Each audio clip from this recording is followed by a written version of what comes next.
Boa noite, pessoal. Ué, tá gravando? Boa noite, pessoal. Vamos continuar hoje com o curso sobre etarismo, mas eu estou pensando em me estender um pouquinho mais hoje em relação à questão do curso, né? Porque eu vou esmiuçar um pouquinho mais esse conceito de etarismo e essas questões, né? Porque eu falei sobre o etarismo e o conceito que ele do que se trata o conceito de etarismo, né? Mas eu quero fazer uma coisa assim também mais light, né? Uma coisa que as pessoas que não fazem parte do métier possa acompanhar de uma forma mais leve, né? Então, a gente falando entre a questão da psicanálise e o etarismo, a gente pode falar, né, que o etarismo ele é um preconceito, né, uma discriminação, né, ou uma desvalorização de pessoas que, em razão da idade, né, em função dela. Embora esse termo ele seja recente no debate social, ela permite analisá-lo, né, numa dimensão mais profunda, né, ligada à constituição psíquica, às fantasias inconscientes, e também a forma como a cultura organiza a relação do sujeito com o tempo, o corpo e a morte, né? Bom, então, gente, o que é o etarismo, né? O etarismo consiste em atribuir valor, competência ou dignidade a alguém com base na sua idade cronológica.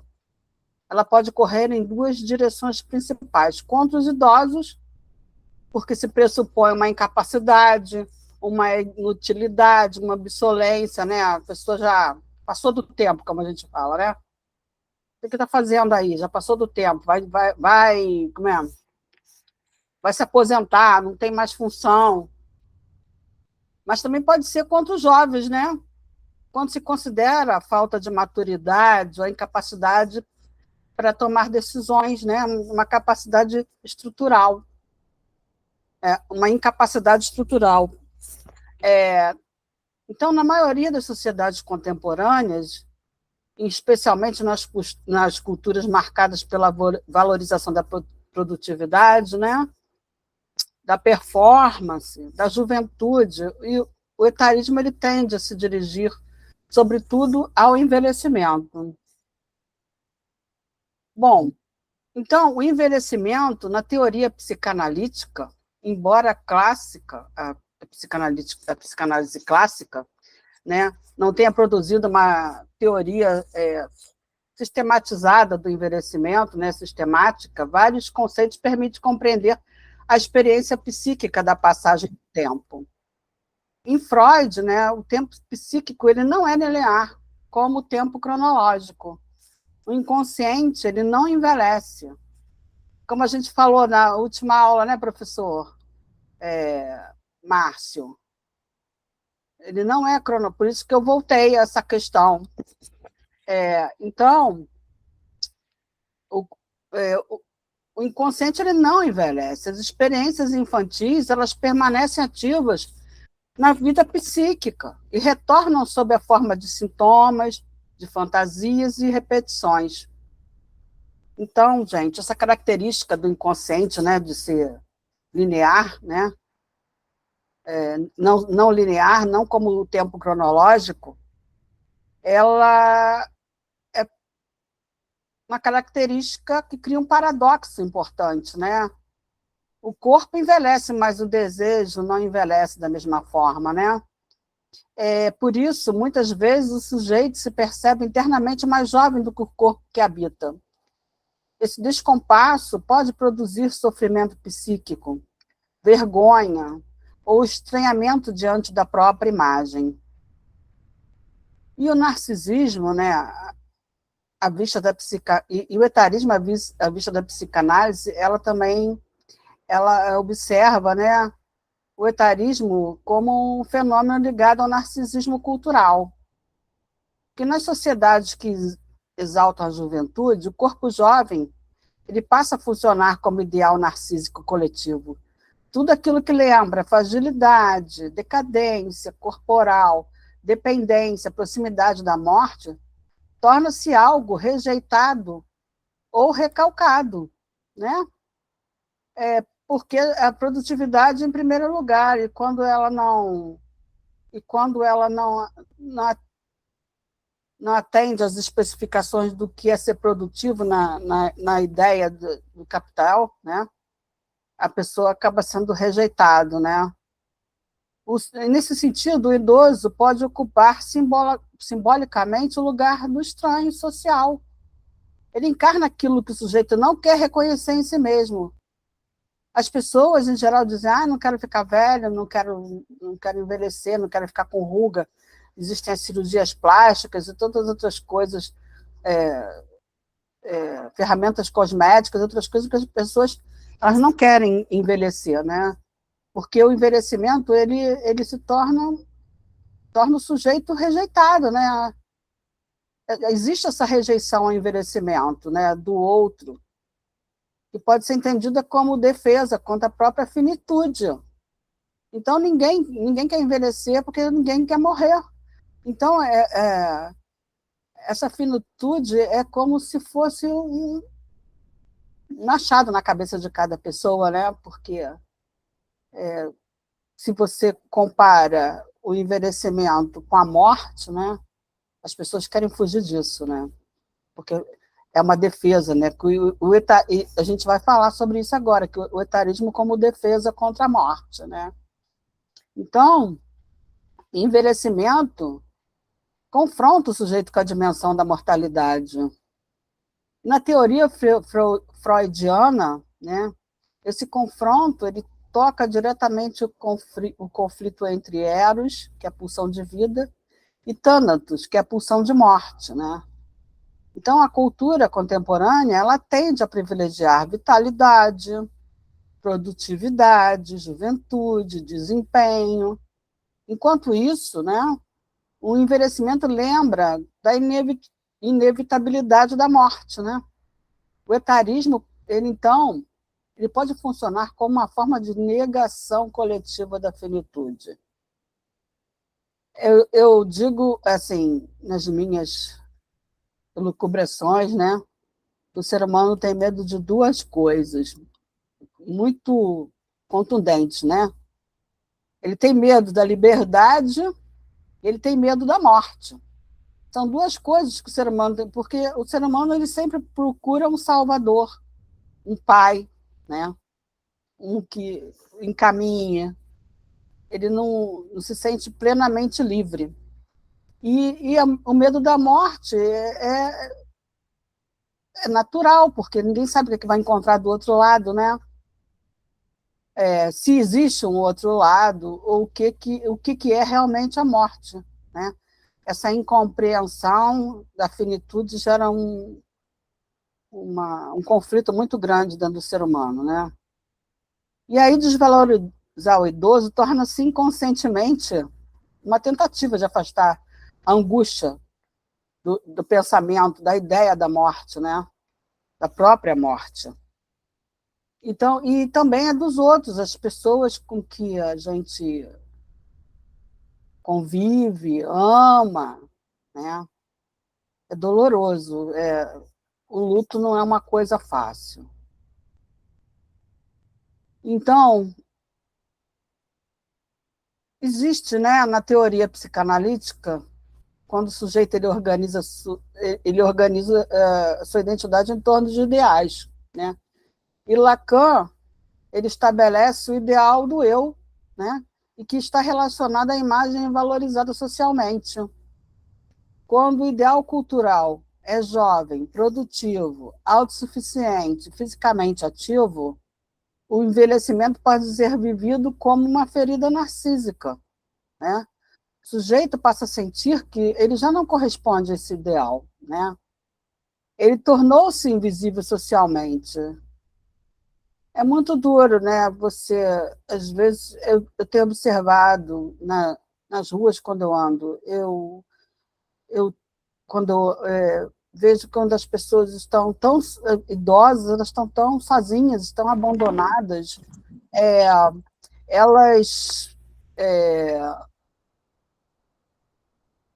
você vê que elas estão com dificuldade de se locomover, de enxergar, de andar, estão com as suas bengalas, e você vê elas sós, elas não têm um acompanhante, elas não têm uma pessoa que esteja protegendo, né?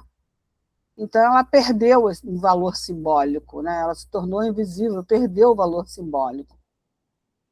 E é triste ver isso, né? Então, esse processo ele pode favorecer quadros de depressão, né? De retraimento social, um sentimento imenso de inutilidade. Nossa, o que a gente mais vê são os idosos reclamando, né? Poxa, as pessoas acham que eu não sirvo para nada. Às vezes tem uma superproteção também, que é o contrário da desproteção total, que também, apesar da idade, as pessoas terem que ser mais protegidas, mais acompanhadas e tudo mais, elas precisam se sentir úteis de alguma forma também, né? Não podem ser cerceadas de tudo.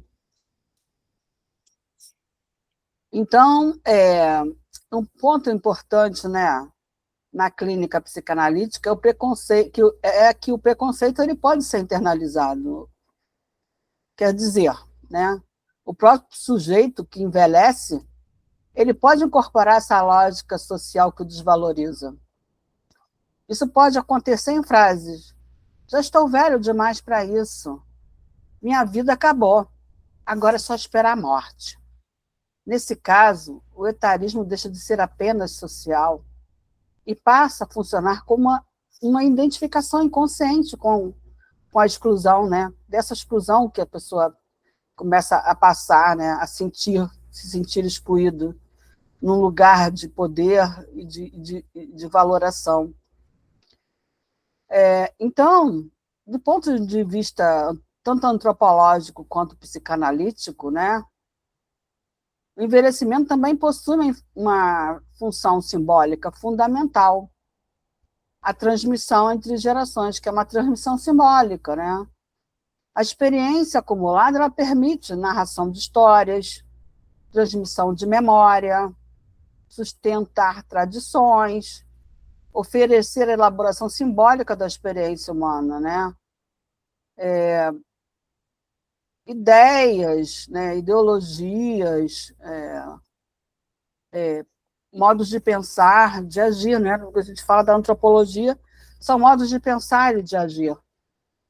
Quando uma cultura ela desvaloriza o envelhecimento, ela também fragiliza a própria memória coletiva. E é natural você ver que, às vezes, o que a gente pode chamar de culturas primitivas, ao contrário do que se imagina, elas são muito civilizatórias, de uma certa forma. Se você vê como o indígena, né? As tribos indígenas elas passam as suas histórias, a sua memória, né, aos mais novos. É muito importante, porque não se perde a cultura, né? Não se perde essa memória coletiva. E é muito importante, não é só as tribos indígenas, mas outros, né, outras culturas, não, a nossa nem tanto, né, que ela não valoriza o idoso, apesar de que está existindo um movimento em relação a isso, né? Porque tudo que se coloca para debate, né, para discussão de narrativas e outras coisas, a gente pode chegar a descriminalizar, né? Não discriminar, evitar o preconceito, né? Desmarginalizar, vamos dizer assim, tirar da margem, né? As pessoas que envelheceram, né? Não chega um crime, mas o etarismo ele é um preconceito, mas a gente pode retirar esse preconceito pelo debate, pela narrativa, pelo contexto, né? Pela contestação. A gente pode contestar. Então, a gente pode contestar essas questões. E aí a gente chegar a um denominador melhor.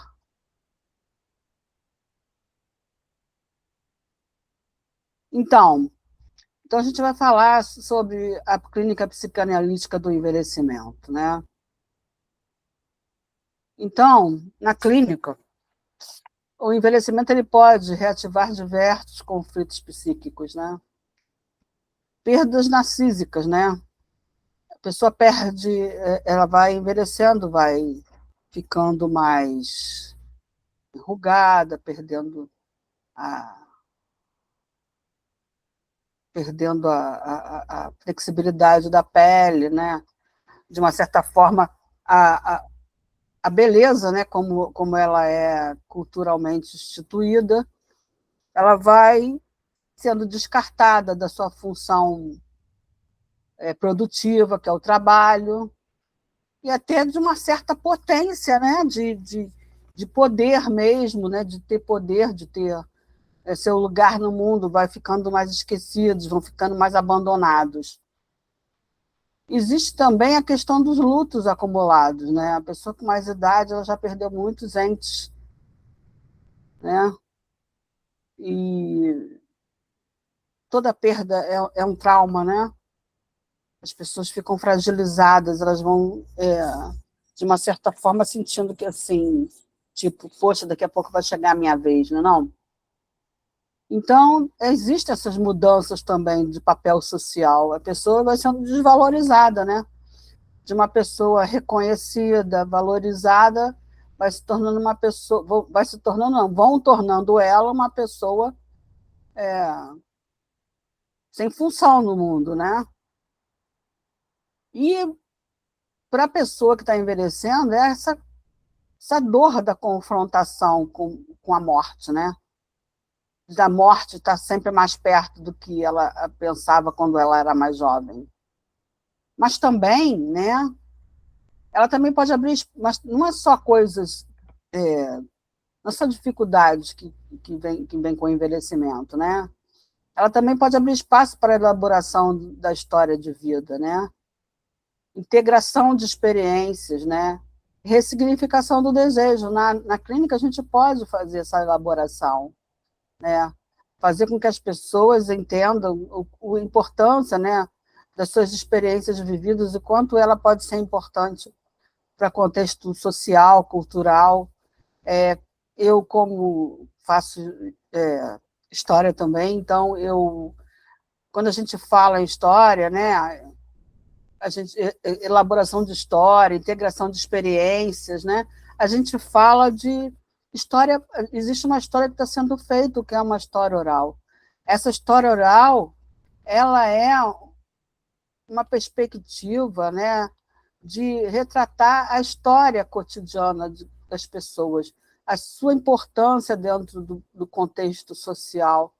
Muitas vezes a gente faz história de pessoas militantes que lutaram contra muitas coisas, né? Tipo, sua família durante a ditadura, uma luta com a sua comunidade para não ser retirada do local. Tem muitas e muitas coisas, né? Que existem, que a gente pode... E o idoso ele pode contar a sua história, do que ele viveu, né, na sua adolescência, que papel social ele pôde cumprir, né? Então, ele pode integrar essas experiências a uma coisa que vai se tornar história, que vai, de uma certa forma, ressignificar um desejo de vida, né? E fazer com que ele não pense tanto na morte. A história oral ela vem para isso, para demonstrar que, às vezes, as pessoas comuns, né? A gente pega as pessoas e o cotidiano delas, que aparentemente pode ser comum, pessoas idosas, eu tenho compreensão e conhecimento de muitos relatos, né? De pessoas que se sentiram melhores depois que puderam descrever, né? a sua militância, as suas lutas, né? E foi importante na vida delas elas poderem expressar isso em palavras. Então, assim como elas fizeram isso na história, elas também podem fazer na análise, né? E aí fica uma coisa mais pessoal, para que elas ressignifiquem, né? A sua própria história de vida, né? E ressignificando essa história de vida, elaborando melhor, ela ressignifica o seu desejo, né? Quando a gente integraliza essas experiências. Então, a análise ela pode ajudar o sujeito, né, a reconstruir essa posição, sua posição, né, no mundo subjetiva, diante do tempo, para ela ressignificar a importância que ela teve no contexto social. Desse modo, ele permite que o envelhecimento não seja vivido apenas como perda, mas também como transformação psíquica. Bom, a psicanálise, né, em relação à cultura e crítica ao etarismo, a gente pode falar que contribui, né, a psicanálise contribui para a crítica do etarismo, é o que eu estava falando, né, ao mostrar que o preconceito contra a idade não é apenas um problema moral social, mas também é um fenômeno ligado a fantasias inconscientes, a defesas contra a morte, a ideais narcísicos da cultura e o medo da fragilidade, né? E aí, para compreender esses mecanismos, a gente tem que permitir, né? Para compreender esses mecanismos, a gente permite questionar essa lógica cultural, que associa o valor humano exclusivamente à produtividade ou à juventude. Então, nesse sentido, na perspectiva psicanalítica, né, o etarismo ele pode nos revelar menos sobre o envelhecimento em si e mais sobre a dificuldade cultural e subjetivo de lidar com o tempo, a perda e a finitude. E ao rejeitar o velho, a sociedade tenta negar aquilo que é estrutural à condição humana, o fato de que todos nós somos sujeitos do tempo. Então, parando por aqui por um momento, eu queria saber, né, se alguém tem alguma coisa a dizer sobre isso. Alguém quer se expressar, falar alguma coisa.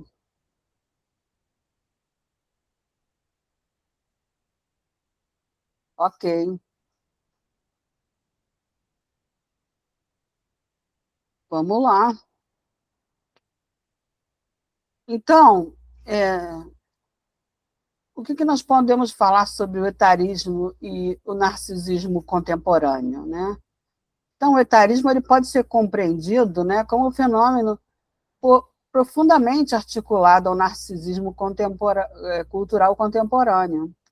Nossas sociedades elas são orientadas pela lógica da performance, da produtividade, da visibilidade, onde o corpo jovem se transforma em um ideal estético e simbólico dominante. A juventude, então, ela passa a ser investida de valor não apenas biológico, mas também moral e social. Essa idealização produz uma consequência inevitável. Tudo aquilo que remete à passagem do tempo tende a ser recalcado ou negado. Pulgas, limitações físicas, diminuição da velocidade corporal e sinais de envelhecimento tornam-se elementos que perturbam o imaginário coletivo. O sujeito envelhecido passa a representar aquilo que o narcisismo social busca evitar. Essa dinâmica, né, pode ser compreendida a partir de Freud, especialmente em seus textos sobre o narcisismo, onde ele demonstrou que o sujeito investe o libido na própria imagem idealizada. Quando a realidade corporal começa a divergir dessa imagem ideal, surgem as feridas narcísicas. No contexto contemporâneo, né, essas feridas narcísicas são amplificadas, muito amplificadas, porque o ideal social da juventude tornou-se quase absoluto. E a indústria estética, a cultura das redes sociais e a valorização da aparência reforçam constantemente esse ideal, apesar de que vivemos num mundo atualmente em que as populações do mundo inteiro estão envelhecendo, né? De acordo com as estatísticas, né? Então, consequentemente, o envelhecimento deixa de ser percebido como um processo natural da existência humana e precisa ser vivido como um fracasso. um fracasso narcísico, né? A psicanálise, ela permite, então, que uma forma que a gente possa compreender o etarismo, né? Que ele não é apenas um preconceito social, mas é também uma defesa psíquica coletiva contra aquilo que ameaça a integridade imaginária do sujeito. E quando o indivíduo jovem ou adulto rejeita ou ridiculariza o idoso, muitas vezes está inconscientemente tentando afastar a própria angústia diante da finitude. E um dos campos onde o etarismo se manifesta de forma particularmente intensa é o da sexualidade. Culturalmente, a sexualidade costuma ser associada à juventude, à vitalidade, à potência corporal. A velhice, por sua vez, é frequentemente representada como uma fase sexuada da vida. Essa representação é profundamente problemática do ponto de vista psicanalítico. Para Freud, a sexualidade não se reduz à genitalidade nem está limitada a uma faixa etária específica. A sexualidade constitui uma dimensão fundamental da vida psíquica, organizada pelas pulsões e pelo desejo. O inconsciente, então, ele não conhece a idade cronológica. Desejos, fantasias, afetos podem permanecer ativos ao longo de toda a vida. Entretanto, quando a cultura insiste em negar a sexualidade na velhice, que é um tema que está sendo muito discutido atualmente, né? O sujeito envelhecido pode experimentar um conflito importante entre sua experiência interna e as expectativas sociais, porque o desejo ele continua existindo, mas sua expressão passa a ser vista como inadequada ou ridícula. Como se a pessoa não fosse da própria natureza do ser humano ter esse desejo, né? Essa libido de sexual. É lidar com a própria morte interna, né?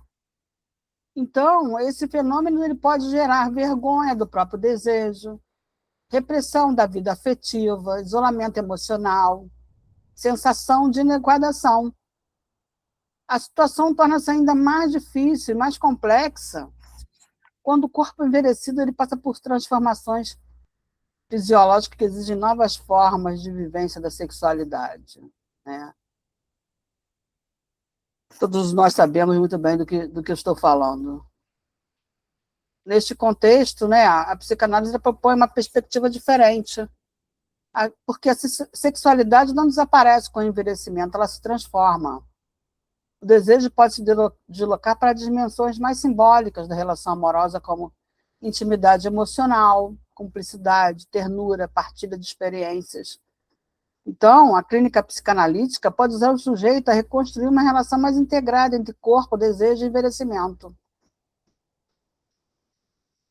Então, na prática clínica, né, o etarismo pode aparecer de diversas maneiras, tanto na experiência subjetiva do paciente, quanto na dinâmica transferencial. Muitos pacientes mais velhos chegam à análise trazendo sentimentos de invisibilidade social, perda de valor, inutilidade e abandono. E esses sentimentos nem sempre são apenas reações a experiências reais de discriminação. Muitas vezes, eles também refletem processos internos de identificação com a imagem social negativa da velhice. Porque, como eu já disse, eles internalizam o próprio preconceito, né, em relação a isso. Então, que é o etarismo internalizado. O sujeito ele olha para si mesmo através do olhar social que o desvaloriza e começa a acreditar que não possui mais lugar no mundo, como já disse. E do ponto de vista clínico, isso pode se manifestar em frases como minha vida já acabou, não tem mais nada a oferecer, agora é só esperar a morte. E a análise ela funciona como um espaço onde essas identificações são questionadas e elaboradas, né? Então, o envelhecimento frequentemente reativa experiências psíquicas antigas. Perdas recentes podem reativar lutos infantis ou conflitos não resolvidos. E, nesse sentido, né, a aposentadoria também pode reativar questões relacionadas ao valor pessoal e a identidade. Muita gente, depois de muitos anos numa determinada profissão, ela passa a se identificar tão mais quanto a profissão quanto os seus próprios afetos, a própria identidade pessoal. Ela é o doutor, é o advogado, é o médico, é a enfermeira, ela se reveste dessa identidade profissional, né? Em alguns casos, a velhice também pode abrir espaço para um trabalho psíquico profundo de elaboração da própria história. Então, vamos dar aqui alguns exemplos sobre envelhecimento e subjetividade, né? Um deles é como quando uma pessoa se sente que perdeu um lugar social. Então, vamos exemplificar, por exemplo, com um homem de 68 anos, que iniciou a análise após sua aposentadoria. Então, durante décadas, né, sua identidade esteve profundamente ligada à profissão. Ele era professor universitário e ocupava uma posição de prestígio institucional. E, após a aposentadoria, começa a relatar sentimentos intensos de vazio e inutilidade. Diz frequentemente: parece que deixei de existir.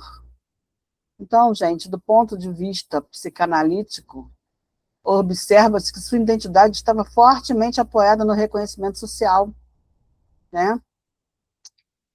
Percebem? A perda da função profissional provocou uma ruptura narcísica importante. E a análise permite que ele comece a diferenciar o seu valor subjetivo do lugar institucional que ocupava. Ele tende a se reconhecer como uma pessoa de valor, não só pelo cargo e pela profissão que exercia. E tem a questão do corpo, quando o corpo envelhece, né? Isso é muito difícil, muito mais difícil para a mulher do que para o homem. Então, um exemplo disso pode ser uma mulher de 62 anos, né, que procurou análise depois de desenvolver um quadro depressivo. E ela relatava uma intensa vergonha do próprio corpo envelhecido e evitava sair de casa. E, durante as sessões, emergem lembranças de sua juventude, quando ela era frequentemente elogiada por sua beleza. Ao longo da vida, sua autoestima ficou profundamente vinculada à aparência física. Com o envelhecimento, essa base narcísica tornou-se frágil, né? A análise, então, ela possibilitou que novas formas de reconhecimento e valorização subjetiva fossem construídas para além da imagem corporal. Na nossa sociedade, né, de culto ao corpo, a mulher, então, é muito cobrada com relação a isso, né? A identidade dela, ela se liga muito profundamente à sua aparência física, né? A mulher, quando vai envelhecendo, ela é muito mais desvalorizada socialmente do que o homem, né? Porque vivemos um culto à beleza, né? E existem várias frases aí, né, na literatura, na música, né, que exaltam a beleza da mulher como se fosse uma coisa fundamental, né? Fundamental. Mas, na verdade, o fundamental é você ser uma pessoa de caráter, vamos dizer assim, seja homem, seja mulher. Então, o etarismo ele também pode ser compreendido dentro de um contexto socioeconômico mais amplo, né? No nosso capitalismo contemporâneo, que valoriza demais as características como velocidade, né? Produtividade, flexibilidade, adaptação tecnológica, que é muito difícil para muitos idosos. Idosos a partir de 70 anos, mais ou menos, né? Eles ficam muito perdidos, né? Na nossa época, né, atual, os idosos a partir de 70, 80 anos, eles ficam com muito mais dificuldades em lidar com as tecnologias. E essas exigências, elas criam um ambiente onde o envelhecimento geralmente é percebido como desvantagem, né, na competição, uma desvantagem competitiva. Então, diante desse cenário, né, o corpo envelhecido ele passa a simbolizar uma redução da capacidade produtiva. E essa lógica econômica ela influencia profundamente o imaginário social. e reforça a associação entre juventude e valor. No entanto, essa visão ignora dimensões fundamentais da experiência humana, como sabedoria acumulada, experiência histórica, capacidade de reflexão, transmissão cultural, né? E a psicanálise, ela oferece essa crítica importante, essa lógica, a enfatizar que o valor do sujeito não pode ser reduzido à sua função produtiva. E o etarismo, ele não valoriza essa transmissão entre as gerações, né? Então, do ponto de vista simbólico, o envelhecimento possui uma função essencial na estrutura das sociedades humanas, que é a transmissão do conhecimento entre as gerações, da experiência, né, empírica. E os mais velhos carregam memórias, narrativas e experiências que contribuem para a construção da identidade coletiva. E, desse modo, né, quando uma sociedade marginaliza seus idosos, ela também enfraquece seus próprios mecanismos de transmissão cultural. Na teoria de Lacan, o sujeito é constituído dentro de uma rede simbólica de linguagem e tradição. Essa rede depende da continuidade entre gerações. A presença dos mais velhos e não representa apenas o passado.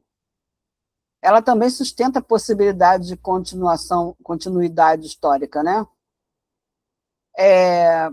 Então, o etarismo ele não pode ser compreendido como uma forma de preconceito social. Na perspectiva psicanalítica, né, ela revela dimensões profundas da relação do sujeito com o corpo, com o tempo, com o desejo e com a morte. A rejeição cultural ao envelhecimento, em grande medida, é uma tentativa de negar a própria finitude. Ao trazer à tona essas dimensões inconscientes, a psicanálise ela exerce e oferece uma contribuição importante para criticar o etarismo e para a construção de uma compreensão mais complexa da experiência do envelhecimento. O envelhecimento, né, longe de representar apenas decadência, ele pode contribuir para um momento privilegiado de elaboração psíquica, integração da história de vida e transformação subjetiva.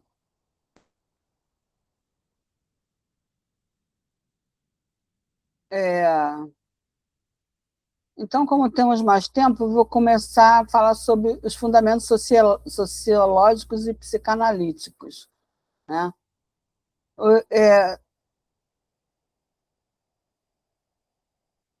Nas sociedades modernas, né, o valor do indivíduo tem de ser associado à sua capacidade de produzir.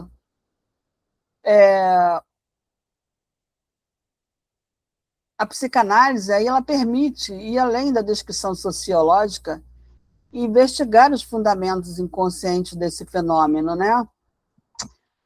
Então, um ponto central em Freud é que as experiências infantis continuam atuando na vida psíquica, mesmo depois de décadas, né?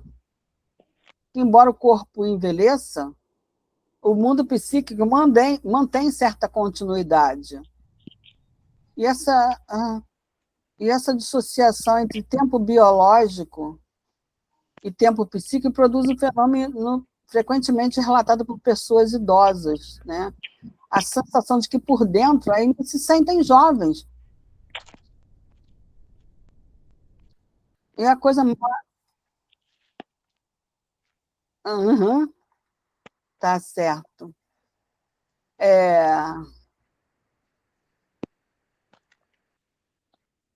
Então, a desvalorização da velhice, como já disse, né, ela é relacionada à dificuldade cultural de lidar com a perda, com a fragilidade, com a dependência, né? Os idosos ficam muito dependentes, e aí às vezes ficam até muito rabugentos, né? E a morte, né? Que o idoso funciona como um espelho da finitude humana. Você olha para o idoso e você se vê daqui a alguns anos, né? E se depara com essa finitude. Então, a rejeição social ao envelhecimento ela pode ser compreendida como uma tentativa de afastar a angústia diante da mortalidade.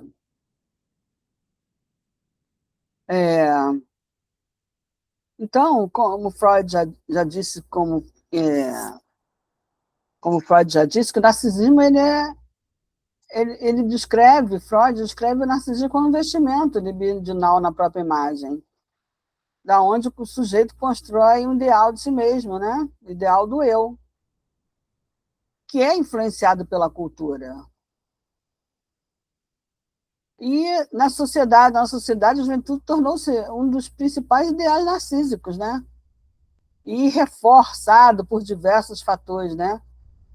A indústria estética, a publicidade, redes sociais, cultura da performance, imagem do corpo jovem passa a ser associada a valor, sucesso, felicidade. E, consequentemente, esse envelhecimento ele é vivido como uma ferida narcísica.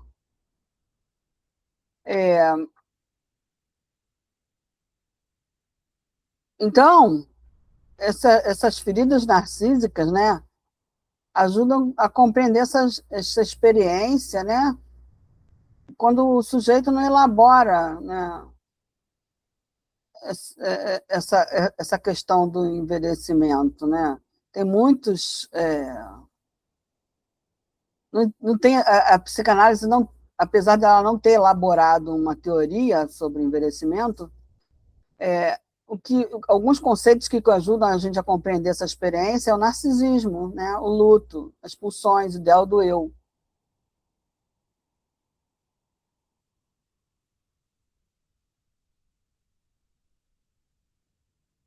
Bom, então,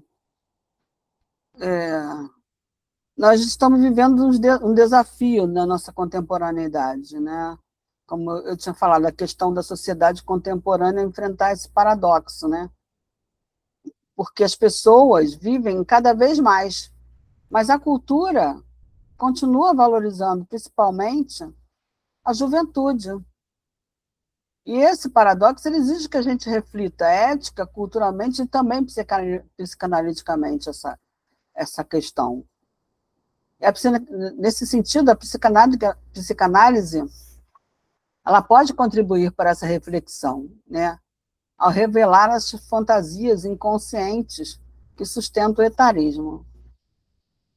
Então, gente, é isso. Espero que vocês tenham gostado. Ixi, onde você vai? Tem olhos que se trouxe aqui um piripaque aqui muito louco, mas enfim. Eu estou aqui te ouvindo, Ângela, e acho interessante esse assunto que você tratou aí, entendeu? Acho que é importante porque é um ciclo, né? Eu vejo o ser humano assim como um ciclo de vida do produto, né? Ciclo de vida do produto. Ele é criado, há uma fase de platô e depois há um declínio dele. E nesse declínio é feito inovação, né? Inovação para um novo produto. Então, o ser humano ele precisa se entender dentro desse processo, entendeu? Uma hora vai haver um declínio e nesse declínio ele vai ter que se sentir, se entender naquilo, né? Que um jovem vai ocupar o seu espaço na atividade do jovem, na atividade do adulto, né? E não na atividade do idoso. Então, o que acontece com o idoso? O idoso, o ser humano, o idoso, não todos, né? Não todos, mas boa parte deles não se preparam para a velhice, não se preparam para isso. E isso é o que vai trazer essa dor, entendeu? Sabe, essa ferida que você diz aí, narcísica, de se olhar para um jovem e dizer, eu não consigo fazer mais isso, eu não sou mais isso, entendeu? Eu não dou mais conta disso, a minha sexualidade, não sei o quê, entendeu? Por conta de quê? Porque o sujeito não se preparou nessa caminhada para a velhice, então é preciso entender, o jovem de hoje, o adulto de hoje, precisa se preparar para a velhice. Por quê? Porque nós estamos vivendo no contemporâneo em que o sujeito está vivendo 100 anos. Sim. Entendeu, Ângela? Então, quer dizer, veja bem, o que eu posso ser produtivo com meus 90 anos? Basta você olhar para os escritores. Sim. Basta você olhar para as pessoas que fazem reengenharia da sua própria carreira. Por exemplo, o sujeito trabalha numa indústria, onde ele trabalha com tecnologia e mão de obra, e ao longo da vida dele ele vai se capacitando para, ao final, quando ele não tem mais, quando não tem uma condição, quando ele está limitado, ele começa agora a ser um docente, entendeu? Ensinar. E até de cadeira de roda, até de bengala, ele está sendo produtivo, escrevendo livro, está ensinando, né? Então, é necessário, Ângela, que o jovem e o idoso e o adulto comece a olhar e enxergar que os dias passam muito rápidos, sabe? E que não adianta você procrastinar na sua vida, porque a velhice vai chegar, entendeu? Então, quando chega na velhice, olha para trás e fica arrependido, dizendo, perdi a minha vida. Não perdeu a vida, ele viveu a vida dele. Ele viveu a infância, viveu a adolescência, viveu a juventude, viveu a vida adulta, agora ele está na fase de viver a velhice. Só que essa velhice, quando não é trabalhada, Ângela, da forma que tem que ser, não é entendida para ser aceita, aí é o que você vê aí, né? A depressão chegar, né? O desejo de pulsão de morte, levar o sujeito ao suicídio, né? O sujeito se abandonar em uma cadeira, entendeu? E largar a vida. Então, é uma questão que eu diria assim, né? É uma questão mais de entendimento do próprio idoso, Ângela, sabe? De que de preconceito da sociedade, que eu penso nesse sentido. Uhum. Eu penso assim, Ângela, que a sociedade ela não é preconceituosa, ela é desumana. Sabe? Ela não enxerga o outro no sentido de empatia. Por exemplo, vou dar um exemplo. O cara foi um grande engenheiro, o cara foi um filósofo, o cara foi um grande cirurgião, o cara foi um grande professor. Cara, ele foi muita coisa, ele construiu essa sociedade que a gente está pisando em cima. Aí, de repente, ele envelhece, certo? Eu olho para ele e para mim e não vejo valor nele, entendeu? O jovem não vê valor, o adulto não vê valor nesse homem, que às vezes está de bengalinha na fila do idoso no mercado, que você olha para ele, você não reconhece ele como um cientista. Entendeu? Tá? O que eu quero dizer para você é o seguinte, não me importa o que estão olhando para mim, importa o que eu construí na minha identidade para chegar naquela fase e suportar tudo isso. Né? Suportar tudo isso. Então, é interessante isso, Ângela, sabe? De pensar nessas questões, entendeu? Sabe? Que o jovem, né, o sujeito enquanto adulto, o que ele faz? Ele produz, pensando em quê? Né? Alguns pensando na aposentadoria, outros não estão nem aí para isso, vivendo o seu dia a dia, entendeu? Sem planejamento, sem nada.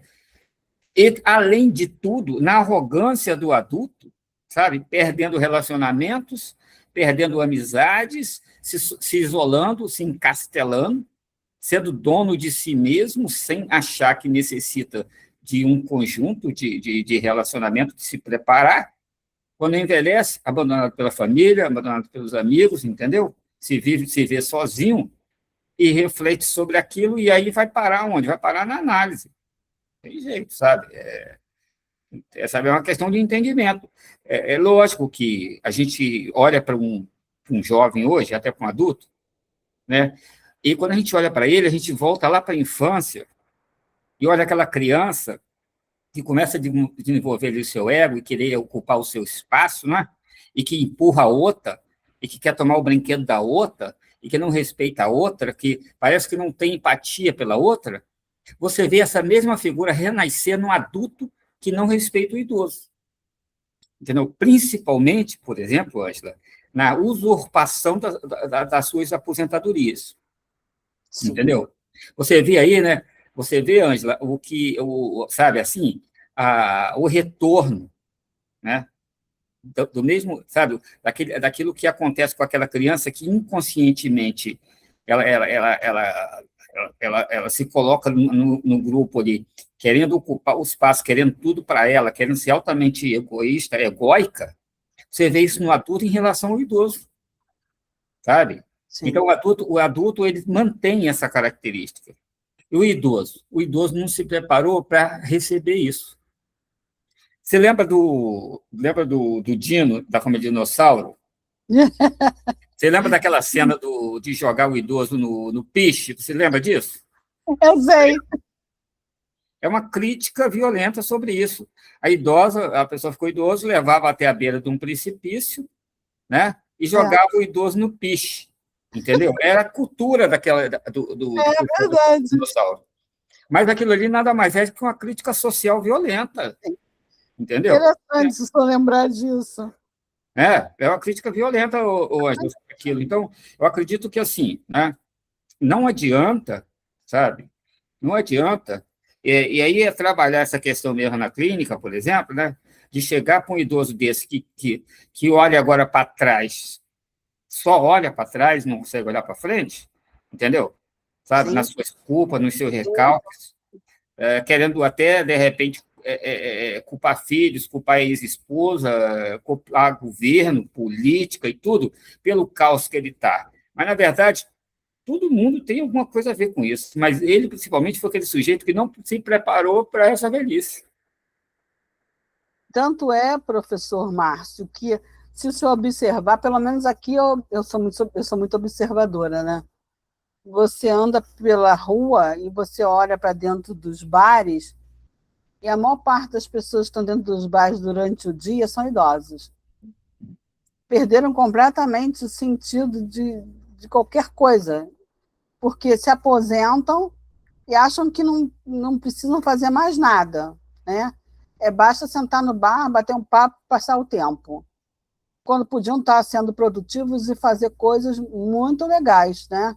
Até mesmo visitar idosos que as famílias abandonaram dentro de casas de idosos, para trazer um pouco de alento para aquelas pessoas, mas para eles a vida parou quando eles deixaram de trabalhar. E, em outro sentido, eu tenho uma história muito triste para contar. Eu tinha um professor, nossa, era um homem, um pesquisador, né? Pesquisador importantíssimo. O homem sabia grego, ele escrevia livro em grego. Ele era uma sumidade em Pompeia e no Palácio de Micenas, na Grécia, né? Pompeia, na Roma, Micenas, na Grécia. O senhor pode não acreditar, mas o que aconteceu com esse homem foi uma coisa assim, totalmente absurda. O homem envelheceu, ele já estava com uma certa idade quando foi meu professor, se aposentou e faleceu. E não tinha ninguém para enterrar aquele homem, não tinha um parente, não tinha nada, não tinha ninguém. Um pesquisador de renome, né? Um pesquisador de alto gabarito, ia ser, quase que acho que quase que chegou a ser enterrado como indigente. Eu não tenho certeza se a minha universidade chegou a intervir para dizer não, esse homem não pode ser enterrado como indigente. Ele era um pesquisador, um professor, e isso, aquilo. E porque ele ia ser enterrado como indigente. Foi, deve ter sido totalmente abandonado pela família. E essas coisas acontecem. O homem, ele não era uma pessoa fácil de lidar como pessoa, mas era uma pessoa com muito gabarito de conhecimento, e estava sozinho. Olha, outra coisa, Ângela, assim, importante para a gente finalizar aí, sabe? É assim, o que geralmente o homem faz, né? O homem, principalmente. Ele enfia a cara no trabalho, porque é o gestor, provedor, e ele negligencia relacionamento com a família, com as Uhum. pessoas, e vai envelhecendo, e ele se prende totalmente no serviço. Conheci uma pessoa que foi meu gestor, que pegou uma empresa falida, colocou a empresa que você não tem noção, no topo. Quando ele estava com quase 80 anos, ainda na empresa, aconteceu um problema num contrato lá, e havia uma política também já meia ali, o negócio querendo tirar ele, aquelas coisas que acontecem, tiraram ele, sabe? Tiraram ele, um homem altamente ativo. Ó, não demorou um ano, morreu. Competente, né? Morreu. Morreu. Porque não tinha ninguém. Não tinha ninguém, sabe? Morreu. Era um homem que tinha muito dinheiro, perdeu o dinheiro, morreu no fundo de uma edícula, sabe? Quer dizer, como idoso, no fundo de uma edícula, sem ninguém, ninguém, ninguém. Por que isso? Porque a única coisa que ele fazia na vida dele era aquilo ali. Ele não tinha relacionamento. Então, como é que vai ter alguém que possa desenvolver algum tipo de empatia com ele se ele não fez isso, não construiu isso a vida inteira? Pelo contrário, ainda fazia certo, ainda humilhava pessoas em público, afastava as pessoas, né? Fazia coisa como se ele fosse eterno, e nós não somos eternos. Então, sabe, às vezes a gente olha para o idoso com um olhar de caridade, mas é preciso que também essas pessoas, que o adulto, né? Porque quando você chega como idoso, reverter um quadro desse já é difícil demais, né? Sim. Então, mas como adulto ainda, sabe? Começar a pensar no que eu estou construindo para a minha velhice, qual é o laço que eu estou gerando. Mas essa é a grande importância da psicanálise, né, professor? Se quem começa cedo evita tanta dor, tanto sofrimento, né? É isso aí. Eu acredito que sim. Se começassem cedo, porque acho que a gente já nasce traumatizado, porque quando a gente sai da barriga da mãe da gente, a gente chora. Então, acho que o É, parto não é um é, trauma. É, então, a vida é assim mesmo. Acredito, Ângela, que a vida é exatamente isso. A vida é motivada, entendeu? Pelos desafios que vêm pela frente. Então, você nasce, é um desafio de respirar pela primeira vez, você consegue. É de buscar um peito, você consegue. É de começar a caminhar, você consegue. Entendeu? É de aprender, você consegue. Você vai conseguindo, conseguindo, conseguindo. E chega uma hora, Ângela, que você não vai conseguindo, não vai conseguindo, não vai conseguindo. Olha a frustração. isso. Olha a frustração. A gente Entendeu? tem E que, é isso que desde leva cedo, o idoso, muitas vezes, preparar, né, a- para suportar as frustrações que a vida vai trazer ao longo da nossa existência. é isso aí. Então, Ângela, é por hoje, é isso? É isso. Espero que você Beleza. tenha gostado. Foi bem legal, viu? Bem legal. Eu vou estar cortando aqui a gravação agora, entendeu? A gente se vê outro dia. Ok. Tchau, Cidete.